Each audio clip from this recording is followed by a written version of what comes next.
Bison ரொம்ப எமோஷனலான படம். முதல்ல நான் சொல்லிட்டேன், மறுபடியும் சொல்லிட்டேன், எல்லாத்துக்குமே நன்றி. கபடி பிளேயர்ஸ் அண்ட் டீம், என்னோட அசிஸ்டன்ட் டைரக்டர்ஸ், என்னோட ஆக்டர்ஸ் எல்லாத்துக்குமே நன்றி. ரஞ்சித் அண்ணா, அந்த நாள் ஞாபகம் மறக்கவே முடியாது. பெரிய பெருமாள் நான் வந்து நீங்கள் ஃபஸ்ட்டு பார்த்துட்டு ஒரு மழை நாளில் எனக்கு லவ் யூ மெசேஜ் அனுப்புனீங்க. அந்த நாள்லேருந்து இந்த பயணம் தொடங்குது. அன்னையிலேருந்து நான் நம்பிக்கையாக எல்லாம் பண்ண ஆரம்பித்தேன். நீளத்துக்கு திருப்பி நான் படம் பண்ணணும் அப்படிங்கிறது உடனே பண்ணணும்னு ஆசைப்பட்டது. அது தள்ளி போயிட்டு இருந்துச்சு. அது பெரிய என்ன சொல்கிறது, எனக்கு அது பெரிய பெயினாகவே இருந்துச்சு, குற்ற உணர்ச்சியாகவே இருந்துச்சு. ஏதோ பெரிய வாழ்க்கையில் தப்பு பண்ணுறோமோன்னு தோணிகிட்டே இருக்கும். ஏதோ வழியில் பைசன் பண்ணிட்டேன். பைசன் நான் ஸ்டார்ட் பண்ணும்போது அஜிந்தனாட்ட சொன்னேன், வேறு ஏதாவது கதை பண்ணலாம், இது ரொம்ப கஷ்டம், சொல்ல முடியாது. இந்த படத்தோட போக்கு வந்து உங்களுக்கு எனக்கும் கூட சண்டே வந்து மூணு பயமாக இருக்கேன். அந்த பட்ஜெட் இஷ்யூலாம் வரும்போது இந்த படத்தை வேற ஒன்று பண்ணலாம், வேறு ஏதாவது படம் பண்ணலான்னு சொன்னேன். அப்போ அண்ணா சொன்னார், டேய் இந்த படம் இப்போ பண்ணலாம், எப்படா பண்ண போகிறேன், இந்த படத்தை நீ பண்ணு பார்த்துக்கலாம், இந்த படம் பண்ணியே ஆகணும். இன்றைக்கி நம்ம 2 பேரும் சேர்ந்துருக்கோம், நம்ம மறுபடியும் சேர்றோம் அப்படின்னா நீ சமூகத்துக்கு நம்ம என்ன கொடுக்கணும் அப்படின்னா இந்த மாதிரியான காத்திரமான ஒரு படம் தான் கொடுக்கணும், இந்த படம் ஸ்டார்ட் பண்ண அப்படின்னாரு. அதுக்கப்புறம் முழுக்க சுதந்திரம் தான். எப்போவுமே எனக்கு ரஞ்சித் எவ்வளோ தெரியல, பெரிய ரஞ்சித்தன்ட்டு ஆரம்பிச்சதுனால எனக்கு எல்லா ப்ரொடியூசருமே ஒரு பெரிய சுதந்திரம் கொடுப்பாங்க. இந்த படத்துலேயும் அந்த மாதிரி சுதந்திரம் தான். அப்ளாஸும் சரி, நீலம் ஸ்டுடியோஸும் சரி, எல்லாரும் மிகப்பெரிய சுதந்திரத்தை கொடுத்தாங்க. அந்த மிகப்பெரிய சுதந்திரத்தின் அடிப்படையில் எடுத்தது தான் பைசன். அதனால் எல்லாத்துக்கும் ரொம்ப நன்றி. பைசன் சொல்லணும் அப்படின்னா துருவோட உழைப்பு, மற்றவங்களோட எல்லாத்தையும் பற்றி எனக்கு பேசுறதுக்கு நிறைய மேடைகள் இருக்குது, என்னோடய இன்டர்வியூஸ் இருக்குது.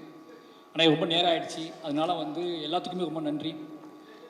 சொல்ல வேண்டிய முக்கியமான விஷயம் என்ன அப்படின்னா, பைசன் எப்படிப்பட்ட படம் அப்படிங்கிறது தான் முக்கியமான விஷயம். அதை பற்றி நாளைக்கு ட்ரெய்லர் ரிலீஸ் ஆகுது. என் லைஃப்பில் நான் ரொம்ப தூரம் ட்ராவல் பண்ணி நிறைய பிரச்சனைகளை சந்தித்து கிளம்பி வந்துட்டு நான் வந்து 20 வருஷம் ஆக போகுது. 20 வருஷத்துக்கு அப்புறம் நான் இப்போ திரும்பி பார்த்தா, இப்போ என்னை பார்க்கும்போதுலாம் என்ன உங்கள் ஊர் என்ன இப்படி இருக்குது, உங்கள் ஊர் இப்படின்னு கேட்பாங்க. இங்கேருந்து நான் திருநெல்வேலியை பார்க்கும்போதெல்லாம் ஒவ்வொரு டைம் திருநெல்வேலி போகும்போதெல்லாம் பக்குன்னு இருக்கும் எனக்கு. ஏதாவது வாட்ஸ்அப் ஓப்பன் பண்ணாலே ஏதாவது இஷ்யூஸ் பார்த்துருவோம், வீட்டிலேருந்து அனுப்புது, ஃபேமிலி ஃப்ரெண்ட்ஸ் அனுப்புறது எல்லாம் பார்க்கும்போதே அவ்வளோ எமோஷனலாக இருக்கும். என்னடா பண்ணுறது அப்படின்னு சொல்லி, இது எப்படி சேஞ்ச் பண்ணுறது, இதை பற்றியான டிஸ்கஷன் எப்படி மாற்றுறதுன்னு தோணிகிட்டே இருக்கும். நான் எடுத்த டூல் தான். இந்த மாதிரியான விஷயத்தை நம்ம எப்படி அணுகிறது, இவ்வளோ பெரிய ஒரு போர் சூழலில் இருக்கக்கூடிய என்னோட ஊரை பற்றியான ஒரு புரிதலை இன்றைக்குள்ள இளைஞர்கள்ட்ட நான் எப்படி கடத்துறது, அது என்ன மாதிரி படம் பண்ணுறது அப்படின்னு யோசிச்சுட்டு இருக்கும்போது தான் எனக்கு கிடைச்ச ஒரே டூல் அனைத்து கணேசனன் டூல். அவரை எடுத்துக்கிட்டு நாம் நம்மளோட கிராஃப்ட்டு, நம்மளோட சினிமா, என்னோட அரசியல் பார்வை, என்னோட புரிதல் இதெல்லாம் வச்சுக்கிட்டு நம்ம ப்ளே பண்ணி ஒன்று முடியுமான்னு பார்ப்போம், ட்ரை பண்ணி பார்ப்போம்னு சொல்லி எழுதப்பட்டது தான் பைசன் திரைக்கதை. பைசனுக்குள்ள நிறைய இளைஞர்கள், தென் மாவட்டத்தில் உள்ள நிறைய இளைஞர்கள் இருக்காங்க. வெற்றி பெற முடியாமல் போன, வாழ்க்கையை தொலைச்ச நிறைய இளைஞர்களோட கதை இருக்குது. இந்த கதை உண்மையாகவே என் லைஃப்பில் என்னோட ஆகச்சிறந்த என்னோட அரசியல். நான் என்ன நினைக்கிறேன்னா, என் ஊருக்கு நான் ஏதாவது செய்யணும்னு நினச்சேன். என் ஊரை பற்றி இவ்வளோ வெற்றி அடைஞ்சதுக்கப்புறம், இவ்வளோ புகழ் அடைஞ்சதுக்கப்புறம், இவ்வளோ பணம் சம்பாதிச்சதுக்கப்புறம் நீ உன் ஊருக்கு என்ன பண்ணுன்னு கேட்டிங்கன்னா, என் ஊருக்காக நான் பண்ணது, என்னோட மாவட்டத்துக்காக பண்ணது, என்னோட மக்களுக்காக பண்ணது, ஒட்டுமொத்த தென் தமிழ்நாட்டுக்காகவும் வந்து அந்த தென் தமிழ்நாட்டோட அரசியல் புரிதலை மையப்படுத்தி பண்ண ஒரு படம் தான் பைசன். முழுக்க இந்த படம் அதுக்கான படம். என்னோட ட்ரிபியூட் தான் இது, என்னோட எமோஷ்னல் தான், என்னோட அதிகபட்ச என்ன சொல்கிறது, என்னோட உச்சபட்ச எமோஷ்னல் இது. எப்படியாவது இந்த படம் இது எவ்வளோ பெரிய ஹிட் ஆகுது அப்படிங்கிறத தாண்டி இது என்ன மாதிரியான தாக்கத்தை ஏற்படுத்துது, இது என்ன மாதிரியான எமோஷனலை ஏற்படுத்துது, இது என்ன மாதிரியான கனெக்டிவிட்டியை ஏற்படுத்துது, இது என்ன மாதிரியான ஒரு முடிவுக்கு வருது இந்த படம் அப்படிங்கிறத வந்து அதை பார்க்கறதுக்காக நான் வெயிட்டிங். அதுக்கு மட்டுமே நான் வெயிட் பண்ணுறேன். இந்த 17th அப்படிங்கிறது வந்து எனக்கு வந்து வெளியே வர ஆடியன்ஸ் படம் நல்லா இருக்குன்னு சொல்கிறத விட, படம் ஹிட்டு, படம் சூப்பர் ஹிட்டு, படம் ஃபாஸ்ட்டாக இதெல்லாம் தாண்டி எனக்கு இந்த படத்துக்குள் பேசப்பட்டிருக்கக்கூடிய விஷயத்தை என்னவா தமிழ் சமூகம் எடுத்துக்குது அப்படிங்கிறத தெரிஞ்சுக்கிறதுக்காக ரொம்ப ஆர்வமாக இருக்கேன். அதுக்கு காரணம் நாங்கள் அதாவது என்னது, அதுக்கு முக்கிய காரணம் இன்றைக்கி வாழ்க்கை சூழல் தான். இது வந்து ஏதாவது பண்ணி ஆகணும் அப்படிங்கிறா பண்ண படம் பைசன். நிச்சயமாக அந்த வேலையை செய்யணும்னு உறுதியாக நம்புகிறோம். அதுக்கான காரணம் இந்த பைசனில் வேலை பார்த்த அத்தனை பேருமே இதை புரிஞ்சுக்கிட்டு வேலை பார்த்துருக்காங்க, இந்த எமோஷனில் புரிஞ்சுக்கிட்டு வேலை பார்த்துருக்காங்க. அவங்க அத்தனை பேர்த்தையும் நான் அதை கடத்தினேன். அமீர் சாராக இருக்கட்டும், பசுபதி சாராக இருக்கட்டும், லால் சாராக இருக்கட்டும், எல்லாருக்கிட்டையும் நான் பேசுனது கதையை பற்றி கிடையாது, என் ஊரை பற்றி, என் நிலத்தை பற்றி, இங்கே இருக்கிற சிக்கலை பற்றி, இங்கே இது எப்படி. ஏன்னா நாங்கள் இருக்கும்போதே நிறைய சமூகம் நடக்கும். லால் சார் வந்து நீ பார்ப்பாரு, அமீர் சார் பசுபதி சார் வந்து என்ன மாதிரி அப்படிம்பாரு. அந்த எமோஷனல் இருக்குல்ல, கேட்கும்போது பதில் சொல்ல முடியாத பார்வையோடு நான் நிற்பேன். அவங்க ஏதாவது எமோஷனலாக கேட்பாங்க, அதுக்கு எனக்கு பதிலே இருக்காது. எங்கேருந்து ஆரம்பிக்கிறதுன்னு தெரியாது. அந்த பிரச்சனைக்கு ஒரு பிரச்சனையை பற்றி அவங்க என்கிட்ட கேட்கும்போது அது எந்த பாயிண்ட்லேருந்து ஆரம்பிக்கணும்னு எனக்கு தெரியாது. அப்போல்லாம் நான் யோசிச்சுக்கிட்டே இருப்பேன். இதுக்கெல்லாம் ஒரு பாயிண்ட் தான் பைசன் திரைப்படம். இந்த படம் வந்து அதை செய்யும்னு உறுதியாக நம்புகிறேன். என்னோட உச்சபட்ச ஒரு கர்வமாகவும் ப்ரைடாகவும் நான் நினைக்கிறது வந்து இந்த பைசன் திரைப்படத்தை தான். அதுக்கான ரீசன் எப்படிங்கிறது, நான் வெட்ட வெளியாக முதல்ல தைரியமாக ஒரு விஷயத்தை ஹேண்டில் பண்ணியிருக்கேன். மற்ற எல்லா படங்களுமே என்னோடய எல்லா படங்களும் எப்படி இருக்குன்னா, நான் ஓன் பண்ணிக்கிட்ட என்னோட விஷயத்தை நான் உங்களுக்கு ப்ரெசென்ட் பண்ணுவேன். த ஃபஸ்ட் டைம் என்னோட கவலையை, சமூகம் சார்ந்தினோட கவலையை, என் ஊர் சார்ந்தினோட கவலையை, என் மக்கள் சார்ந்தினோட கவலையை, என் மக்களுங்கிறது தென் தமிழ்நாட்டில் இருக்கிற ஒட்டுமொத்த மக்களுமே, அது ஒட்டுமொத்த மக்களுக்கு பற்றின கவலையை பற்றியான ஒரு படமாக இந்த படத்தை எடுத்திருக்கேன். நிச்சயமாக இந்த படம் அந்த மாதிரியான ஒரு பெரிய டிஸ்கஷனை உருவாக்கணும் அப்படின்னு நம்புகிறேன். உருவாக்கும். அதுக்காக மட்டுமே இத்தனை வருஷம் நான் சினிமா கற்றுக்கிட்டது, கிராஃப்ட் கற்றுக்கிட்டது, நான் ஒட்டுமொத்தமாக கற்றுக்கிட்டது இந்த படத்துக்கு தானோ அப்படிங்கிற மாதிரியான உணர்வு எனக்கு இந்த படம் பார்க்கும்போது வந்துச்சு. அப்படி உணர்வு வந்ததுக்கு இந்த பைசன் திரைப்படம் எனக்கு கொடுத்த அழுத்தம் இந்த சமூகத்துக்கும் இந்த தமிழ் சமூகத்துக்கும் கொடுக்கும் அப்படிங்கிறத உறுதியாக நம்புகிறேன். அவ்வளோதான் பைசன் பற்றி. நாளைக்கு ட்ரெய்லர் வருது. நிச்சயமாக இந்த பைசன் ஒரு தமிழ் சமூகத்தில் ஒரு அறிவை உண்டாக்கும்.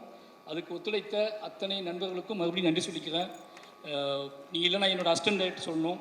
கடைசியாக அவங்க சொல்லிடுறேன். நான் ஏன்னா மற்ற எல்லாத்துக்குமே நான் நன்றி சொல்லிட்டுன்னு நினைக்கிறேன். என்னோடய அசிஸ்டன்ஸ் பொதுவாகவே என்ன சொல்கிறது, அஞ்சுதான் சொல்லுவார், என்னடா அங்கேயே போய் எடுத்துகிட்டு இருக்க அப்படின்னு. அங்கேயே போய் தான் எடுக்கிறேன் அப்படின்னாலும் அவங்க ஏன்னா அதே லுங்கி தான், அதே சட்டை தான், மாற்றிக்கிட்டே தான் இருக்கும். ஆனால் அதுலேயும் நிறைய ஓடிட்டே இருப்பானுங்க. எல்லோரும் நிறைய வேலை செஞ்சாங்க இந்த படத்தை. ஏன்னா இந்த படத்தை பற்றியான புரிதல் அவங்களுக்குமே இருந்துச்சு, இந்த படம் ஏன் எடுக்கிறான்னு சொல்லி. ரொம்ப நன்றி. இந்த படத்துக்கு வெளியே இருந்து நிறைய வேலை பார்த்துருக்காங்க, அவங்களுக்கும் நன்றி. நிறைய கபடி வீரர்கள் ரொம்ப சப்போர்ட் பண்ணாங்க. மெயின் என்னோடய பிரச்சனையை, என்னோடய ப்ரெஷரை, என்னோடய கோபத்தை இந்த படம் எல்லாம் மற்ற படத்தை விட இந்த படத்தை நான் நிறைய ரொம்ப ப்ரெஷராக இருந்தேன். நிறைய வேலை பார்த்தேன். உடல் உழைப்பு தேவைப்பட்டுச்சு. அந்த உடல் உழைப்பு போடும்போது நமக்கு ஒன்று கோவம் வரும்ல, அந்த கோவத்தின் அடிப்படையில் தான் இந்த படம் வேலை பார்க்கப்பட்டுச்சு. அந்த கோவத்தை அக்செப்ட் பண்ணிக்கிட்டு எங்கெங்கேருந்து வந்த வெளி ஸ்டேட்லேருந்து வந்த நிறைய கபடி பிளேயர்ஸ், ஏன்னா இப்போ வந்து நான் இப்போ அவங்க வேறு வாழ்க்கைக்கு வந்துட்டாங்க, மேட்டில் விளையாட ஆரம்பிச்சிட்டாங்க. ஆனால் அவங்க அத்தனை பேருமே எனக்காக மண்ணில், அதுவும் மத்தியான வெயிலில் அவங்க விளையாண்டு கொடுத்தது அது எதுவுமே மறக்க முடியாது. இந்த படத்தோட வெற்றி தான் அவங்களுக்கு சமர்ப்பணம். நிச்சயமாக இந்த படம் ஒரு எல்லாருக்குமான ஒரு படமாக இருக்கும், ஒட்டுமொத்த தமிழ் சமூகத்துக்குமான படமாக இருக்கும். இந்த படத்தை எனக்கு இந்த படத்தை முழு சுதந்திரமாக எடுக்க அனுமதித்த ரஞ்சித் அண்ணாவுக்கு மறுபடியும் நன்றி. இந்த நேரத்தில் கடைசியாக சொல்லிக்கிறது, இந்த மாரி செல்வராஜ் என்ற பெயரை முன்வைத்து நிகழ்த்தக்கூடிய இந்த நகரத்தில் நிகழ்த்தக்கூடிய அத்தனைக்கும் ராம் சார் அப்படிங்கிற ஒருத்தர் தான் காரணம். இந்த அரசியல் புரிதலாக எனக்காக தான் உருவாக்குனார். இந்த மேடையில் அவர் எனக்கு இல்லை. எனக்கு என்னென்னா என்னோட பெரிய பலம் அவர் தான். அவர் ஒன்று சொன்னார், இந்த படம் பார்த்துட்டு உன்னோட பெஸ்ட் அப்படின்னாரு. ஒவ்வொரு படமும் அவரை காட்டும்போது இந்த வார்த்தையை நான் வாங்க ட்ரை பண்ணுவேன். பெரியம்மாள் பண்ணும்போது பெஸ்ட் படம் எடுத்துடா அப்படின்னாரு. கர்ணன் பண்ணும்போது என்னடா பெரியம்மாள் தாண்டி போல இருக்கா அப்படின்னாரு. அப்புறம் மாமன்னன் பண்ணும்போது அதே மாதிரி ஒன்று சொன்னார். வாழை பண்ணும்போது எப்படியோ ஒரு பெஸ்ட் படத்தை எடுத்துட்டேன் அப்படின்னு சொன்னார். ஆனால் இப்போ பைசன் பார்த்துட்டு உங்களுடைய பெஸ்ட் இதுதான்டா அப்படின்னாரு. இப்படி எனக்கு வந்து என்ன தோணும் அப்படின்னா, ஒரு விஷயம் தான் மெயினாக தோணும் எனக்கு எப்போவுமே. நான் எடுக்கிற படம், நான் எடுக்கிற விஷயம் எதுவாகவோ கலெக்ட் ஆனாலும் என்ன பண்ணாலும் எனக்கு தோண வேண்டியது, நான் ஏதாவது ஒன்று ரொம்ப உறுதியாக நம்பி ஒரு விஷயம் பண்ணுவேன். அந்த நம்பி பண்ணுற விஷயம் மக்கள்கிட்ட போய் சேர்ந்துருமா சேராதா அப்படிங்கிற பயம் மட்டும்தான் பெருசாக எனக்கு இருக்கும். அது தப்பாக புரிஞ்சிடக்கூடாதே அப்படிங்கிற பயமும், அது சரியாக போய் சேரணுமே அப்படிங்கிற பயம் மட்டும்தான் எனக்கு அதிகமாக இருக்கும்.